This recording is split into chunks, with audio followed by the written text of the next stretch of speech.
Hi everyone, and welcome to day 3 of the New Blood Digital Festival 2022. I'm Hilary, I'm a Senior Foundation Manager at D&AD, and it's lovely to be with you all today. So this year's festival gives our audience access to a range of opportunities, including 3 expert talks, one which we're about to see, portfolio opportunities that have been made possible by the advanced website creation platform Editor X, which includes our portfolio competition, whose winners are now live on the festival page. Make sure you go and look at them. And hopefully some of you have been to our in-person and online portfolio surgeries. We've had over 500 of those this week, which is pretty amazing. And we are also holding an exclusive online networking opportunity with anyone at the Phone Book of the Future, and an exhibition of 30 university courses that you can also explore here on the festival page. So there's been lots happening and still more to come. This is our final talk of the week, where we have given you, the audience, the opportunity to ask the industry anything. So you're going to be hearing from our panel of experts who you'll meet very shortly. So we've got Chloe Templeman, who's the Executive Creative Director at Big Fish. We've got Jack Rennick, the Strategic and Creative Director and, clues in the name, founder of Jack Rennick Studio. We've got Kwame Taylor-Hayford, who is joining us bright and early from New York, who's the co-founder of Kin. And we have Sophie McGovern, who's a creative at MRM McCann. And everything today is going to be held together by your host, Tim Lindsay, who's the chairman at D&AD. This session will be running slightly differently to our other talks. We've collected questions directly from you, our audience, and our panel have no idea what questions will be asked. We've got a very high-tech question bucket here, which has got numbers in. So I'll be picking a number and Tim will be reading a mystery question to our industry experts that they have to answer. The only exception is they each have a pass card. So if there's something particularly gnarly in there they want to skip, they can use that once, but once only. You'll see there's a chat box to the side of this talk, so please use this to let us know your thoughts. And if you want to ask any more questions, we'll try and squeeze some time in at the end. But we do have to end the session on time because the ceremony is starting straight away afterwards, which is really exciting. So make sure you stay online for that as well. So without further ado, I'm going to hand over to you, Tim. Thank you very much, Hilary. She's very proud of that bucket, let me tell you. So out of which, as Hilary said, she's going to produce a number and then I'm going to ask a question and direct it to the panel members. Thank you for the questions that you've already sent in, and please send in some more. I think there's an opportunity to do that.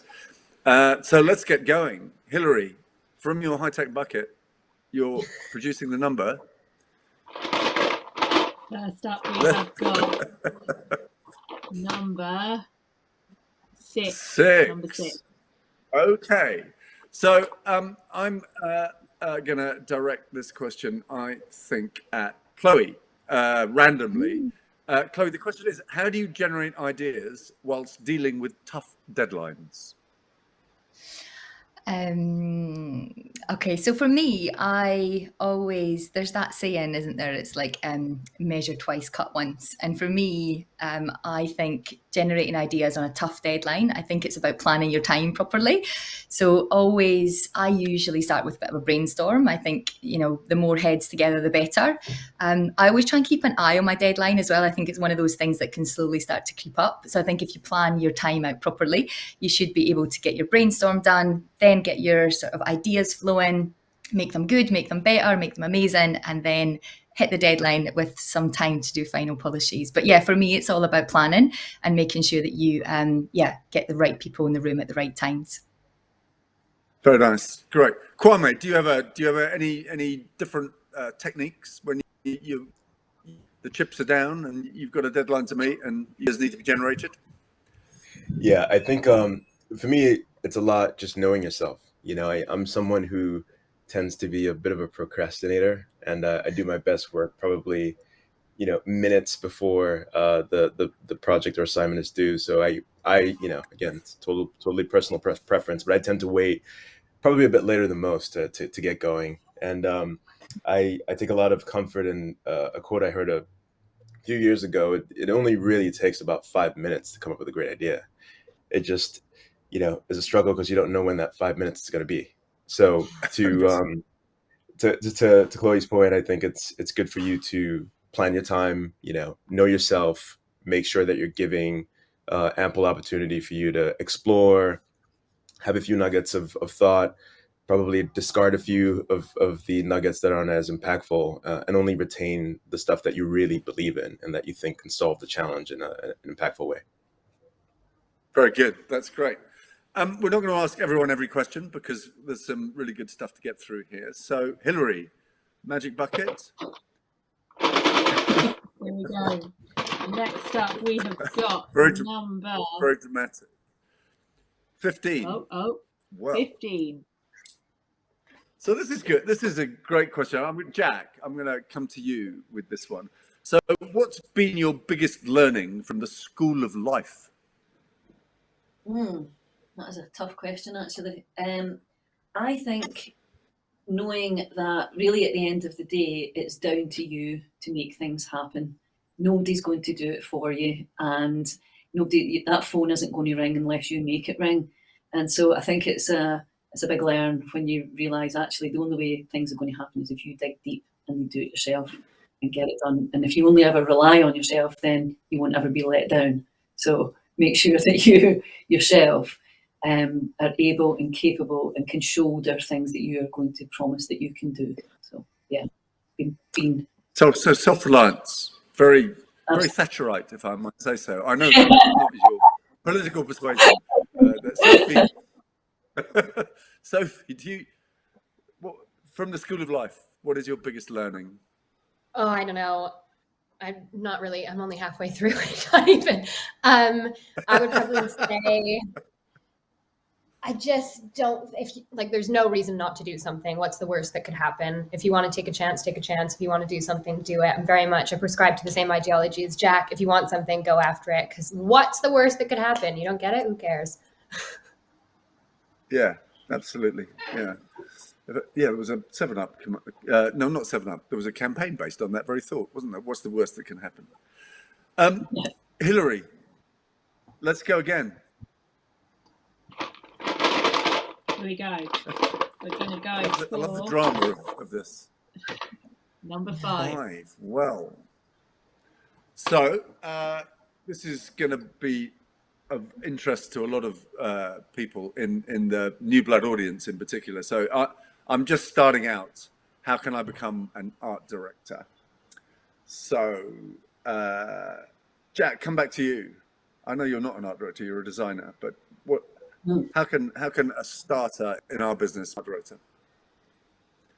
I think everything comes down to good ideas. That's kind of how you sort of cut through. I think when you're starting out and you're like, how do I get my good ideas out there? And you don't have you're not connected to anyone yet. And quite often it's kind of who you know, not what you know. And I often think following people that you're interested in, commenting on social media, telling people on social media what it is that you like about their work, and you start to build up that relationship that you might not have had naturally through college. So I think being positive towards other people's work that you like, and then that way you start to build that connection. So when you do start to apply for jobs and try and build that up, you've got something to discuss together, and they recognise that, oh, you're someone who always is actually quite positive about their work. Can D&AD play a role here, do you think? I mean, in terms of inspiration and kind of learning and the annual and all that stuff? Absolutely. I mean, the fact that the annual's online now and everyone can access it for free is just one of the biggest changes in D&AD for a long time. It's fantastic. There's so much online help with D&AD as well about how to get in the door and what is good work, what good work looks like. And the benchmark is obviously what's in the annual is what good work looks like. So if you're struggling for inspiration or how to put a folio together or how to get started, check out the D&AD's website. Tons of stuff on there that's really good. Thank you. I guess this question, we could broaden this question out a little bit and say, how do you get started in any, field of endeavor in design and advertising? Kwame, do you have any further thoughts on that? Yeah, I do. I think you have to do the work. You have to know your stuff and be a student. And I think it's easy to think there's a shortcut, but there really isn't.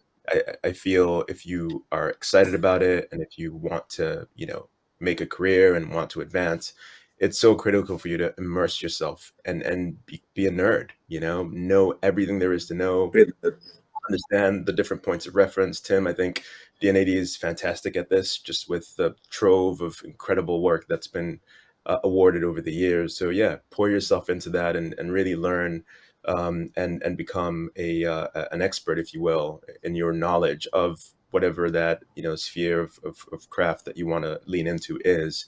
And that's going to help with exactly what Jack said, the relationship piece, which I think it's critical, but if you come to that relationship with knowledge and value to add, you'll have very successful conversations. You'll build really strong relationships, and that's going to help fuel your career and give you more opportunities.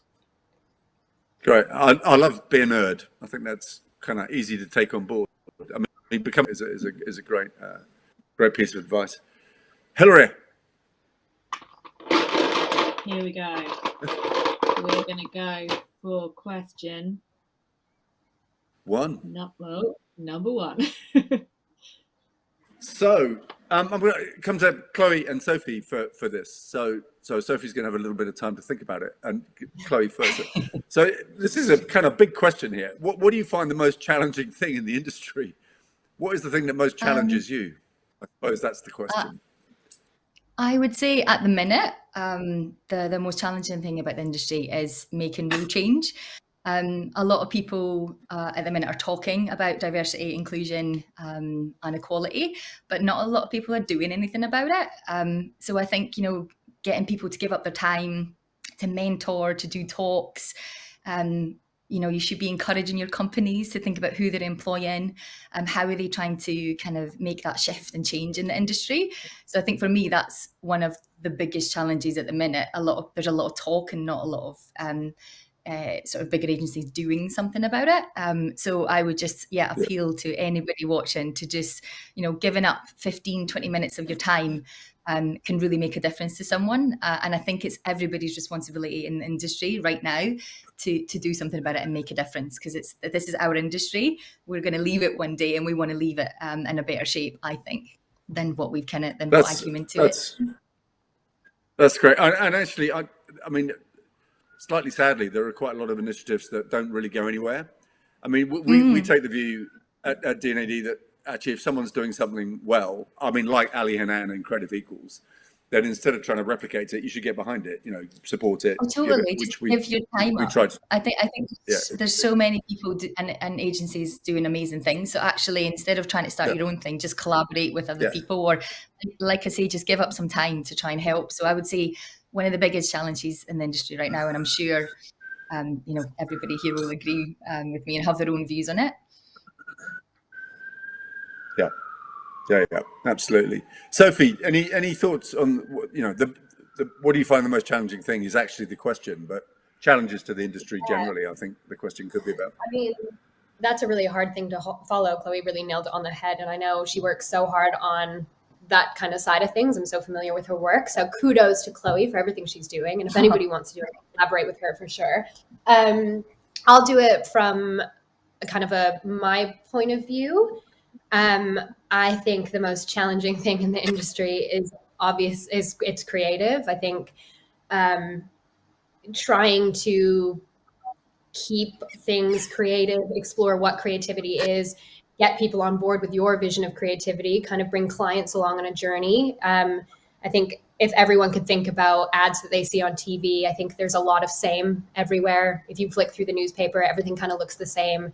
How did we get to this point, and how do we change it going forward? That's very much on us and the brands that we work for, and how do we shake things up? How do we shift things? That's our responsibility. That's your responsibility. And I mean, I've been in the industry for 5 years, so obviously I'm not doing it well enough. But, the constant challenge, the resilience to when you get knocked down to pick yourself up and try again, you just have to want it so bad. You have to constantly be thinking, okay, what's the most creative way I could present this? Because that's the only way that we're going to push this industry forward. So for me, I think the challenge will always be creativity. And obviously diversity and inclusivity feeds into that. That's the only way we're going to become more creative. So, yeah.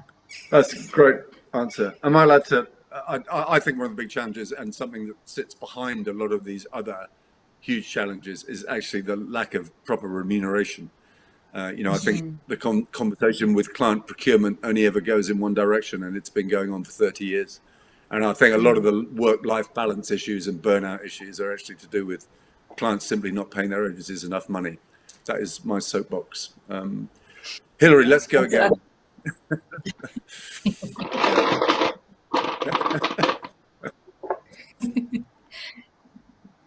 11. We like 11. And actually, it's a good segue to something that we've just been talking about.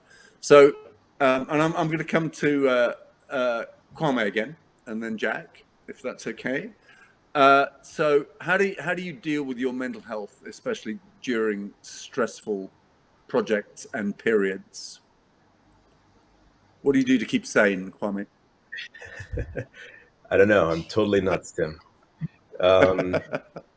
Honestly, I just remember that we're doing work that, of course, is very important to us, and that is, highly creative, and in its ideal state should be a lot of fun. But we're not saving lives. Let's be honest. And I think no one has ever had a serious sort of health problem because a campaign didn't go live when it was supposed to. So I think keeping that bigger context around what we're doing. Yes, of course, there are real sort of commercial imperatives, and there are sort of hard deadlines and dates for launch and that sort of thing. But all in, I think keeping in mind that, we are human, mistakes happen. There are very few things that will happen in this business that are hugely tragic. So I think when you think about the grand scheme of the world, that is. So I think keeping a bit of context always helped me, balance the pressure and kind of priority of what I need to push out. And it's really allowed me also in key moments to try to disconnect, and I'm not great at this, but I am working on it. It's so important for you to take a step away and realize that while all the fun, creative things we enjoy doing outside of work fuel, our careers, so it's easy for you to stay in that zone where you're constantly working and thinking, and it's also good for you to sit on the beach and read a book, or watch a horrible show on Netflix that's about nothing.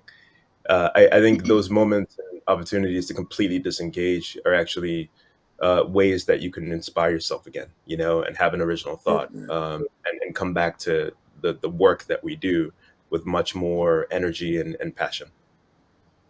That's great.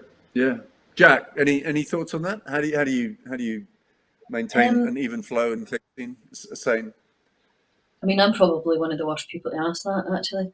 I'm not sure. But you can pass. I had a similar thoughts to Kwame. Is nobody's going to die. I have to tell myself that all the time. Do you know what I mean? And I have to tell my team that. When I can see folk getting stressed out, it's like, look, nobody's going to die. It's design. It's a client. That's it. Trying to get some perspective on things.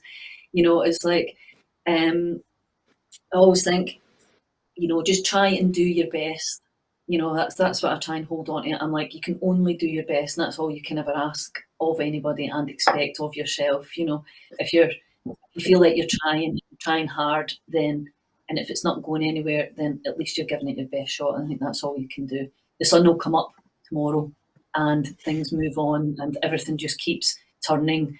And this is just a wee blip at a moment in time, and sort of try and realise that and to stay positive and move on. Very good. And just expanding on this a little bit, do you? I mean, I think I know what the answer is to this, but Chloe and Sophie, do you think?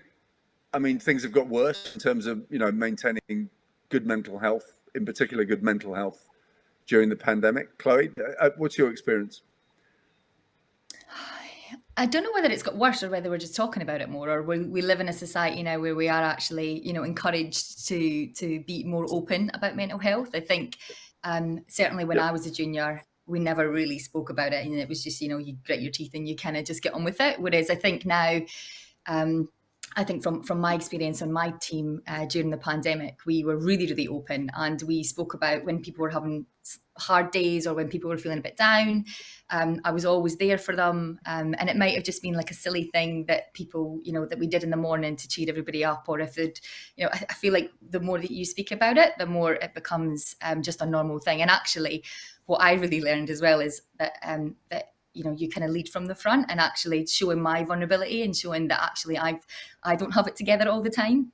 And that, sometimes, there was days in the pandemic I was, in this flat on my own for days, and actually it did get me down a little bit, but actually having my team around me and being able to speak to them about it, it just shows everybody that, again, that you're not indestructible, and actually that you are human. And I think the more open that you are as a manager, that kind of filters down to everybody around you. So I would just encourage everybody to kind of speak up about it, and actually tell people what your trigger points are. And when you get to a stage where you feel you're getting really stressed out, to Kwame's point, get away, go for a walk, go outside, get a cup of tea, just anything to just kind of take yourself out of that situation. But for me, it's more out there and more people are talking about it, which can only be a good thing. Yeah, absolutely. Sophie, any thoughts on that? Or I mean, I think in terms of mental health, something that I would recommend is taking solace in the team. I mean, exactly kind of what Chloe was talking about. We are at such an advantage in this industry that we rarely work by ourselves. We're surrounded by collaborators, creative directors, producers, whoever it is. And, understanding that failure is a team sport, winning is a team sport, creativity is a team sport. So really leaning into the team, which is why I think I struggled so much during lockdown, because obviously I was by myself, and, taking that knowledge, that companionship from just the art director that I work with, it doesn't really happen through a screen. So it was an adjustment for me. So that's probably why it's at the forefront of my mind, because I definitely deal with failures and successes kind of as a group. So it was tough, but you can still have a conversation through a screen, evident. So just do it. Yeah. Some upsides, obviously. But if you wouldn't mind me jumping in there, I was just wanting to say, not everybody has a team, and you're often you can be working on a project on your own, and you're maybe not part of a big company or somewhere where you feel that you've got places to turn. But the online design community is a great place to turn, and saying, putting a tweet out and being any tips for dealing with this situation, and you're not having a big confessional online, but people are there in a broader sense rather than your direct team to also help and support. So if you are struggling, put a tweet out there or put a message on LinkedIn and stuff like that, and folk will support you. That's really important to do that. That's great. Thank you. Thanks, all of you. Hilary.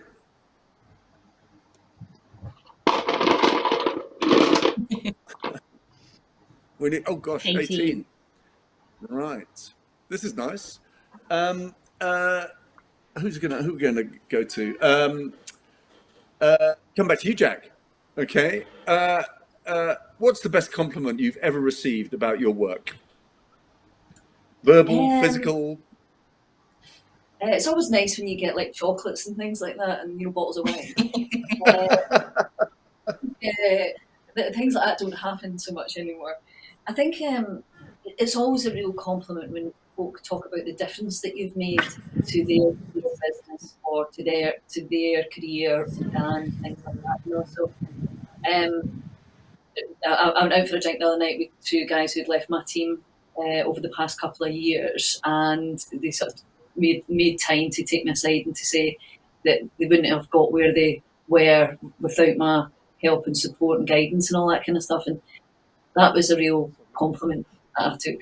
That really touched me. So thank you, guys. Chloe, what's the best compliment you've ever received about your work, or just generally? Actually, would be interesting too.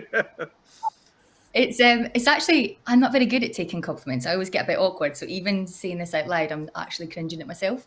But the biggest compliment ever, and probably a career highlight, was when we won the D&AD Black and Gold Pencil for the collaboration with Fortnum & Mason.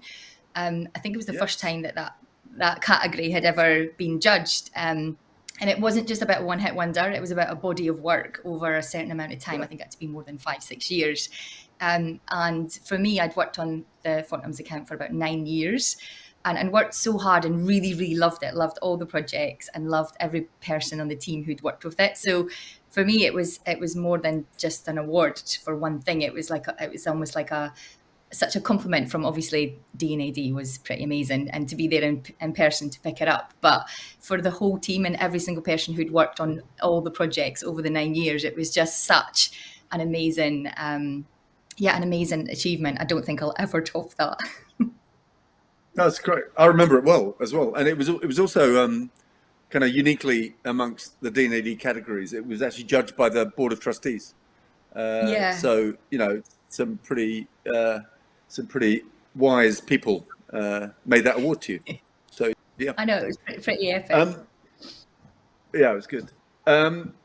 Hilary, how are we doing? Here we go. We are going to have unlucky for some.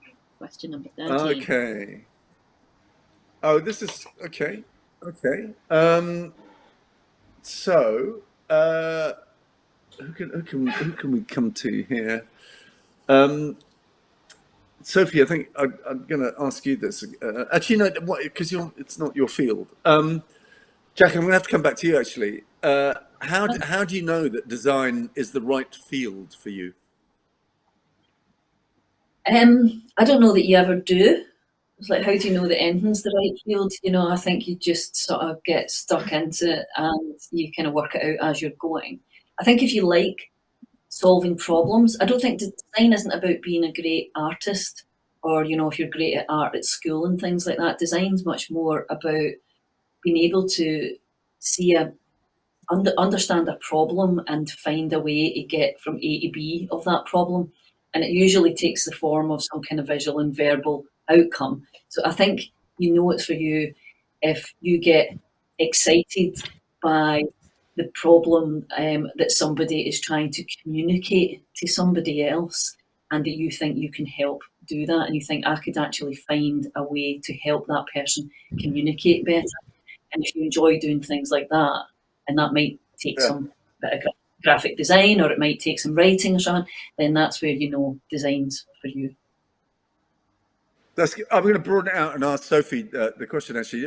I mean, at what point did you realize that you'd made the right career choice, is another way of, or are you still waiting for that epiphany to occur? No, I was in the very fortunate position that I did the wrong career for about 10 years before I got into advertising. So almost instantly I was like, what? This is what it's supposed to feel like to come to a job that you love. I'm a copywriter specifically, and that was something that I always thought you did kind of in your diary at the end of the night for you. I didn't ever think that it was something that you could do, have an output. I'm not a novelist, but I think it's just that you don't take no for an answer. And I don't mean that in terms of a piece of work. It's like there's a hunger inside of you that it just doesn't really go out. Of course, there are times where you are down in the dumps, frustrated, exhausted, tired, sad, but there's something that just compels you to get back up. And I think that's when you know that you've really hit on something that's more than a vocation. It's more than a career. It's whatever. It's a passion, and that's the sweet spot. Yeah, that's great. Kwame, I'm going to ask you, when did you realize that you basically made the right choice? Was it when you started your own business? Was that a big punctuation point? It was definitely a big punctuation point, but I think it was before that. And I will echo what Sophie just shared. I think for me, the process of elimination is so key. You have to almost know what you don't like in order to start to lean into a bit more of what you do. So I, began actually my career in finance, which was totally not a culture fit. Wow. Yeah, and it was. It's just not for me, and I had taken a few classes in marketing in college and decided to give that a shot, and kind of fell in love. I feel like I found my tribe, and I was able to make my steps that way. So I think I do think, and maybe going back to a question earlier, you have to have a healthy appetite for failure, and you have to keep a sense of optimism and enthusiasm as you go from failure to failure. I think ultimately that's how you'll create a lot of success, or that's one way you can create a lot of success. And so, yeah, I think for me, starting my own business and getting on that journey was something that I had always aspired to. And I had the opportunity a few years ago to make that leap, and it's been really great so far. Yeah, good stuff. Okay, Hilary. There we go. How many have we got left? Oh, Number 10. There's still quite a line here. Yeah, okay, no, we don't have to do them all. I'm going to go to Chloe and Sophie with this, and one answer might be I don't feel this way, but Chloe first. What's your secret to being confident? Someone has asked. Faking it. Yeah, that is the short answer. You gotta fake it till you make it. I wasn't always an overly sort of confident person. I still get nervous before big presentations or certain meetings or things that really mean something to me. So I've really tried to reframe my thoughts. So instead of me thinking, oh my God, I'm really, really nervous, what if this goes wrong, and actually get myself into a worry, I've tried to kind of reframe it so that I'm excited.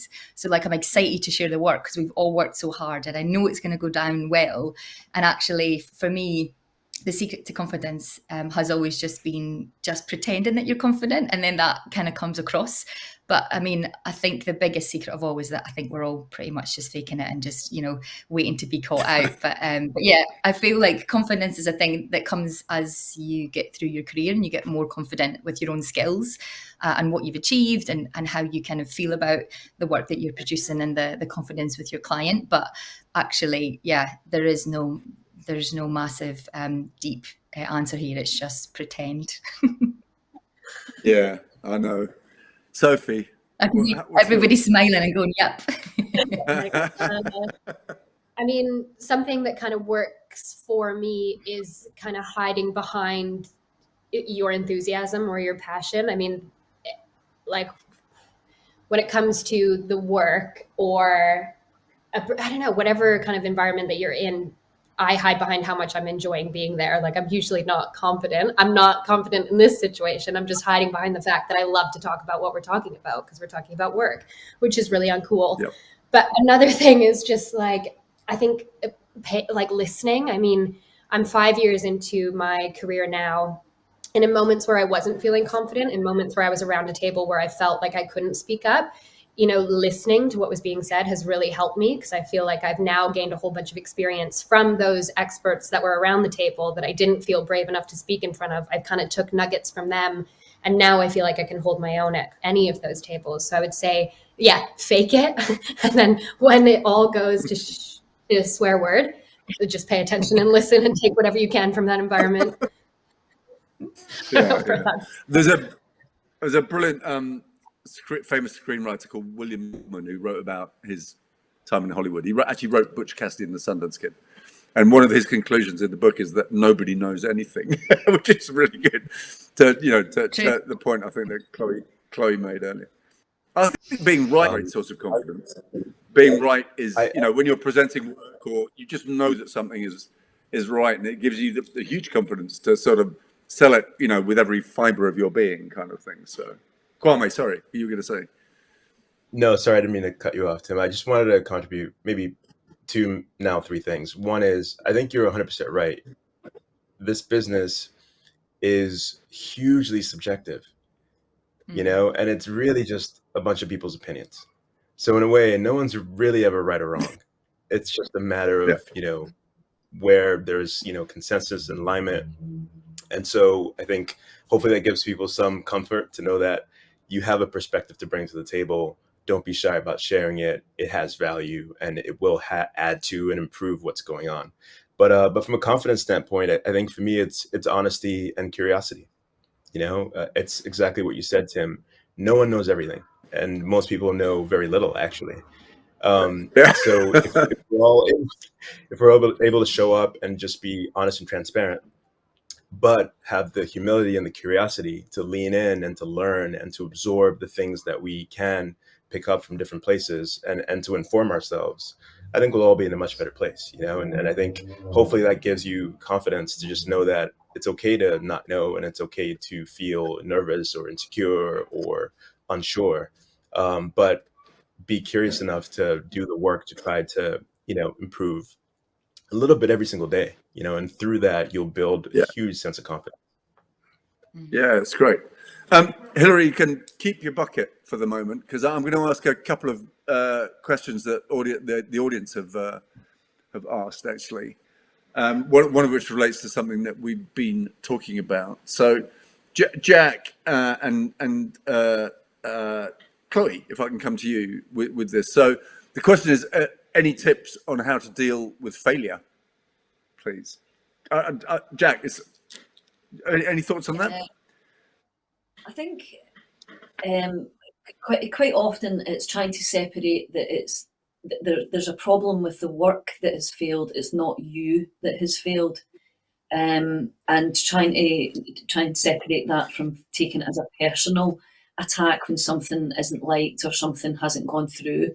There's usually a really logical reason why it hasn't, why the thing has failed, or why you haven't succeeded at something. You can usually break it down into, actually, I went off on the wrong track. I maybe didn't perhaps do my homework on this thoroughly enough. I missed that insight. You know, there's usually a reason why something has failed. It's actually quite simple. But I think in your younger years, you can take it very personally, as if you are a failure, and you can get really kind of under a cloud about that. But it's never about you. It's really about the work, and separate the two of them. So dealing with it is to try and realise that, unpick the thing, and try and ask questions as to why it had failed, what aspect of it wasn't right. And to Kwame's point as well, you're always listening, you're always trying to learn, and then you're trying to rebuild from there.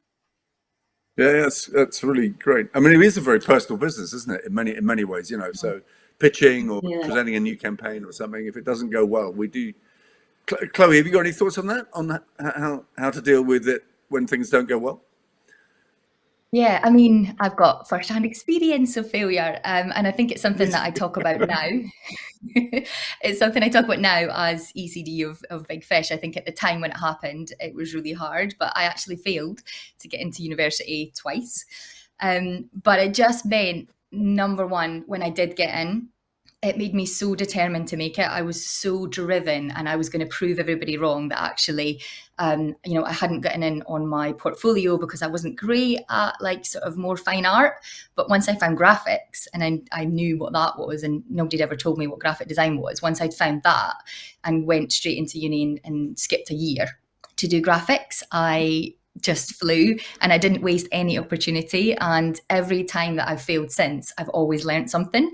So I've kind of been used to kind of knockbacks as I go, but actually it's just made me so more determined, and actually seeing every time something doesn't go wrong, exactly like Jack says, reframing it, you can learn something from it. Did you not hit the brief, or were you just not good enough that time? Or actually, did you take your foot off the gas because you were kind of over there looking at something else? And actually being more open to failure. It's what we were talking about before, about an open dialogue, and actually not kind of punishing yourself or other people around you, but actually sort of saying, okay, so what can we learn from it, and how can I use this to make myself even better? So yeah, I think there's a lesson in there for all that, you just got to keep going. I think that passion always comes through.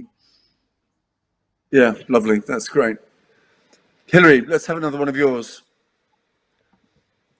Okay. 17. Oh, okay. This is great. Who go to? Sophie and Kwame. Maybe Sophie, you first, if you don't mind. So tell us the best project you've ever worked on that never saw the light of day, and perhaps why.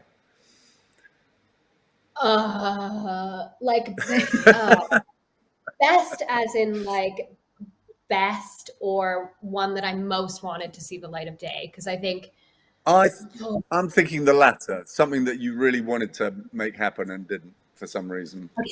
So I don't watch football. I don't know if you could tell, but obviously last year during the Euros, there was a huge problem with racism on social media. So my creative partner and I did some research into why these comments were allowed to stay up for so long. And it turns out if you report something that has a comment that is problematic, it goes to bots first. And bots don't have the capacity to understand intention. So to them, they would see an emoji, whereas to us, we see something extremely awful. However, if you report it for copyright, it immediately goes to a team of lawyers. So we were like, amazing, let's hack the system. We came up with a line of products that had really bad names so that when people said or used certain emojis, we could report them for copyright. And the initiative was called Copyright the Wrong. And we thought it was really clever, but it turns out you actually can't copyright problematic words for obvious reasons. So it fell down, but it took I'm not even kidding. I went to every law firm in London, every copyright law firm, and all of them were like, sorry, you do what? Why are you here? Like, please leave. Like, we don't want to talk to you about this. And that's where that kind of, failure and resilience come in, and just picking yourself up, trying to find a way around it. And then the Euros were over. And obviously it's a problem that we're still trying to fix. So if there's anyone out there that can pick up where we left off and kind of make this come to life, that would be fantastic. But that was a hard pill to swallow, because it was something that's obviously so needed. Could have been a really clever way to get the middle finger to the platforms that refuse to change. And it would have been cheap. So, I would have loved to have made that happen. Great idea. It's a great idea to turn all that horrible stuff against itself and make it its own solution, kind of thing. I don't know if you can still hear me. Also, you could, because we copyright it, we could literally sue people. So we could charge people for being racist. We could literally send them a bill being like, you owe us £1,000 because you slandered our product. Like, can you imagine if you could send people a bill for being awful? It's just That's very good. That happen, really good. Yeah. Kwame, any I'm sure everything you do sees the light of day, but maybe there was one thing that didn't, that you'd like to tell us about. I wish, Tim. I wish. Yeah. There are actually two projects that are top of mind, both for big technology companies, and very similar to what you just described, Sophie. I think it's obviously a very difficult conversation to have, this discussion that we're all engaged in around racism and anti-racism, and I think unfortunately a lot of the bias that we're seeing in the real world is making the leap into the code, because most of what we use daily is being built mostly from one very specific frame of reference, and it's a white male frame of reference. And I think just from that fact alone, it leaves quite a lot of consideration off the table.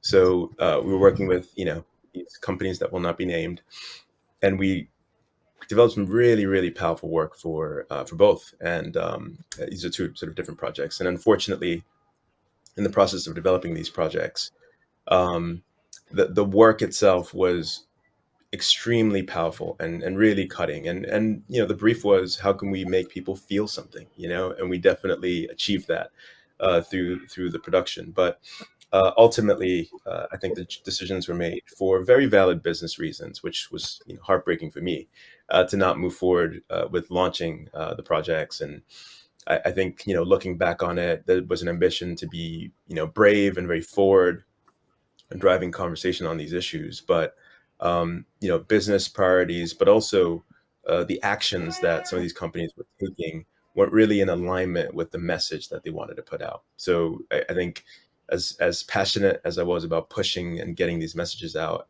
it felt more important, and it felt, from a, brand partnership standpoint, and to be a good steward to their brand, that they took steps to actually act on some of these issues before they spoke. So, bittersweet, because the work was really transformational, but I think ultimately we probably made the right call. Well, really interesting. Really. I'm going to ask another question that we've had sent in, actually, and it comes back to this this issue of university or not. So I'm going to direct this at Chloe and Jack, and I don't know what I now know what Chloe's university history was, but not Jack. So on the topic of university, how important do you think it is to have a degree versus industry experience? Clearly, D&AD has a perspective on this because of shift. And so Chloe, do you want to go first on that? Yeah. How important is it to have a degree? I don't think it's important. I think the good thing about a degree is it teaches you the process of how to take all these ideas that are in your head and go through and learn the process of design. So, research, development, how to solve the problems that Jack was talking about earlier. I think maybe back in the day, a university degree was almost something that everybody kind of asked for, and actually was a really good segue and a pathway into getting your first job. But actually, I think nowadays, I don't think it's that relevant or as important. I've worked with Shift for about 6 years now, and I know Sophie came through the programme, one of the first ever ones. And actually, I've employed so many shifters over the years, and they are all amazing. And I think actually, what Shift does is it teaches you exactly the same as what you kind of get taught in uni, with just maybe not as much sort of practice over the years. So yeah, for me, I don't think it's important. I think what's important is talent. I think you can teach someone how to use Photoshop, all the programs, Illustrator, whatever. I don't think you can teach somebody that the way that someone thinks and the way that they come up with ideas. So for me, when I'm looking at people to employ, I don't even ask about degrees. I want to see the work, and I want to see how they talk about the work, and I want to see that passion. So as long as you've got that, I don't think nowadays it's as irrelevant as it perhaps was back in the day. Great stuff. Interesting. Jack, any thoughts on that? Yeah, kind of fairly similar. Oddly or not oddly, Chloe and I went to the same university, which is Duncan of Jordan College of Art. So big plug there. And I nearly hired Sophie from there as a junior. And so I think it's becoming less important. I think it used to be the way in, and it was a sort of checkbox thing of it gives an employer, it still does to a certain extent, give an employer reassurance that somebody's been through their paces, they're able to kind of string a sentence together by the time they get to you and they've reached a certain level of success. But I think more and more, and I think social media has been a great leveler of this, it's about people getting their work out there, about people creating work that people can see and enjoy. And that used to only get that access through connections with universities, and now you can create those connections yourself through things like D&AD and through other platforms. So it's becoming less and less important. What the future of that's all going to be, we could be on here talking about this all day, what's going to replace it. So, but yeah, not as important as it used to, definitely not. And just to add a supplementary to that, do you think tuition fees have been a contributor to a lack of diversity in our industry? Do you think it sort of disproportionately deters people from less advantaged background, doesn't it? And as well as the cost of living in, New York or London or wherever. Yeah. A billion percent. Yeah, absolutely horrifying.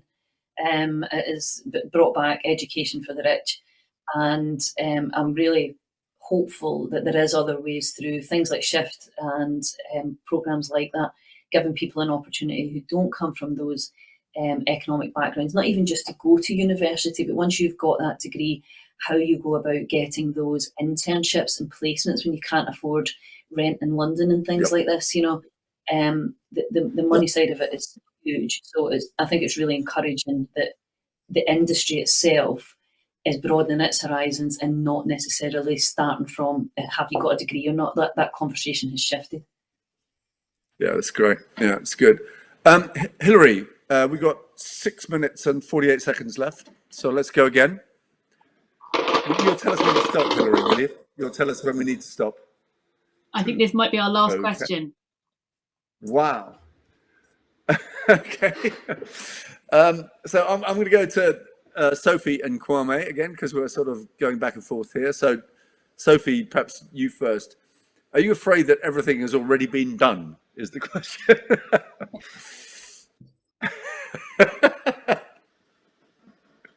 You've got actually. I think you've gone mute on us, Sophie.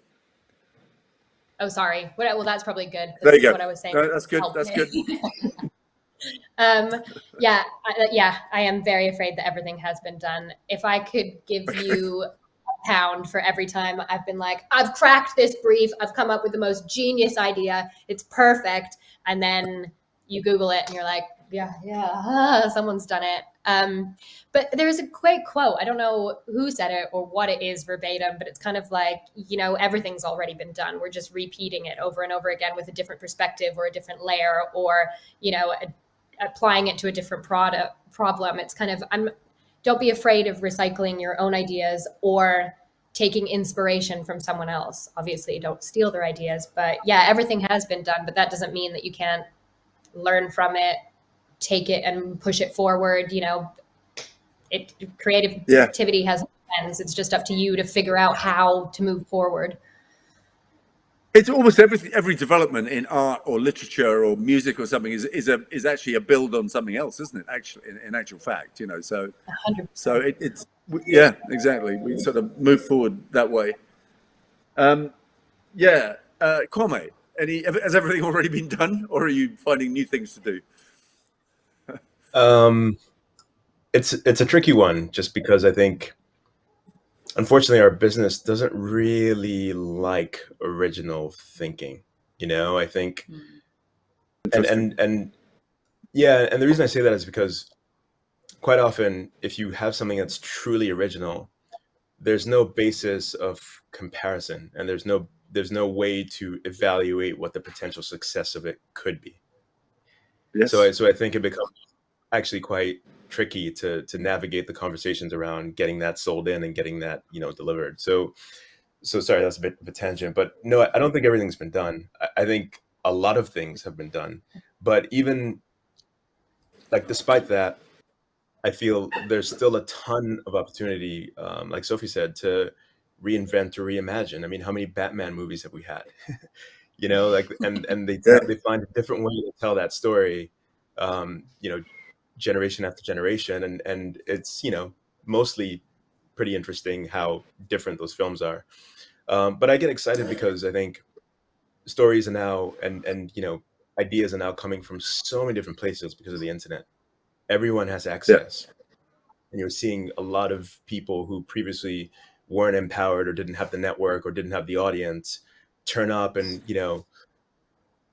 skateboard drinking ocean spray, and that's blowing the world up. So I don't know. I think I get excited because I think there's a lot more opportunity to be original than we think, and even if there isn't that opportunity, there's still a chance for us to bring a very fresh lens to what exists and create something that's net new. That's great. Yeah. Hilary, can I do one more? A quick fire round. Is that all right? Quick fire round. Me to stop? No, I'm going to pick one here actually. So I'm going to ask Zoe, what's the best piece of advice you ever received? And just to give you 2 seconds to think, I'll give you mine. An old boss of mine said, nature gave you 2 ears and 1 mouth, and you should use them in that ratio. So, Chloe, what's the best piece of advice you've ever been given? So really quickly, I mean, I've been given so much advice, but probably the best bit is to use your difference as your superpower, and actually don't just try and think that because the industry works one way, that's how you need to fit in to be accepted, but actually standing out and doing what you think is right. And your uniqueness is actually the thing that's always made me stand out and made me, that it got me where I am. So I would say that's your superpower. Lean in. Great stuff. Jack, what's the best piece of advice? I think from my mum, if you don't ask, you don't get. And, and it's much so in this industry. And if you're starting out and if you want to put an idea forward or you've got a thought for something, if you don't put it out there, you'll never know. So I think it's like, that's it. Don't ask, don't get. Great stuff. Kwame, quite quickly, I think we got to go here now, but it's only impossible until you do it. Yeah, good. And finally, Sophie, you're the final word of wisdom here. So you would expect it to be something like eloquent and perfect, and I don't have it. I don't know. I think like ask questions, always question everything all the time, and don't be afraid to ask the question, even if it's of the big dogs. Yeah, absolutely. We got 1 minute, 10 seconds. Hilary, over to you. Can I just say thank you to all of you for fantastic. No one used a pass. You were all very frank, I'm open, very and impressed at us. I thought that was great. I thought that was great stuff. I hope people enjoyed it. Hilary. Amazing. Thank you so much, Tim, for chairing that conversation. Chloe, Jack, Kwame, Sophie, thank you so much for your honesty and openness and willingness to sort of be thrown in the deep end in a panel where you had no idea what you were going to talk about. We really appreciate your time. So we're going to wrap up today because we are starting the ceremony in 4 minutes, the New Blood Awards ceremony. So if you're a pencil winner, sit tight. You will soon know what level pencil you have won. If you are not a pencil winner this year, soak up the inspiration. It's our final live event from the festival this year. So make sure when you leave this call, just refresh the page that you're on now, the festival page, and you'll be able to watch the ceremony in 4 minutes. If you haven't already, make sure you explore all the portfolio content on the festival page as well, the competition winners, the portfolio reviews, lots of other stuff going on there. And thank you again to our panelists. Thank you to Tim, and thank you all for joining today and for your questions. See you soon.